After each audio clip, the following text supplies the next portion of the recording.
Athirampuzha saint Aloysius higher secondary school silver jubilee ആഘോഷങ്ങളുടെ ഭാഗമായി നിർമ്മിത ബുദ്ധിയും റോബോട്ടിക്സും എന്ന വിഷയത്തിൽ സ്കൂൾ വിദ്യാർത്ഥികൾക്കായി സെമിനാറും ഹയർ സെക്കൻഡറി വിഭാഗത്തിനായി ഇന്റർ സ്കൂൾ മിസ്റ്ററി ട്രെയിൽ മത്സരവും നടത്തി.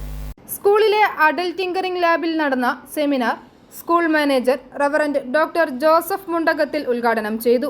2024 വർഷം അവസാനിപ്പിച്ച് 2025 കാലെടുത്ത് വെക്കാനുള്ള തൃഷ്ണയോടുകൂടി ഇങ്ങനെ 2025 നോക്കി പാർത്തിരിക്കുകയാണ്. ഇവിടെ ഇതിൽ സംബന്ധിക്കുന്നവരിൽ ഏറ്റവും കൂടുതൽ പ്രായം ഉള്ള ഒരു വ്യക്തി ഞാനാണ് എന്ന് ഞാൻ ചിന്തിക്കുകയാണ്. എന്നെക്കാൾ കൂടുതൽ പ്രായമുള്ള വ്യക്തികൾ ഇവിടെ ഉണ്ടോ എന്ന് എനിക്ക് തോന്നുന്നില്ല. ഞാനിവിടെ ഇരുന്ന് ചിന്തിച്ചത് നമ്മളുടെ ആശയ സംവേദനത്തിൻ്റെ ഒരു ചരിത്രമാണ്. മനുഷ്യൻ ലോകത്തിൽ സംജാതനായി. ലോകത്തിൽ മനുഷ്യനെ സൃഷ്ടിച്ചത് സ്ത്രീയും പുരുഷനുമായിട്ടാണ്.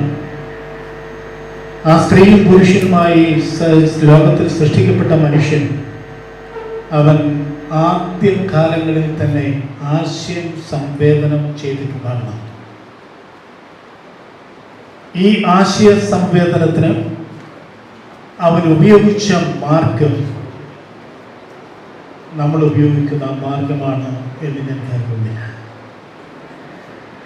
ആ തുടർ കാലഘട്ടത്തിൽ ഉണ്ടായ ആശയ സംവേദന മാർഗം എന്ന് പറയുന്നത് മിക്കവാറും ആംഗ്യ ഭാഷ ആയിരിക്കണം.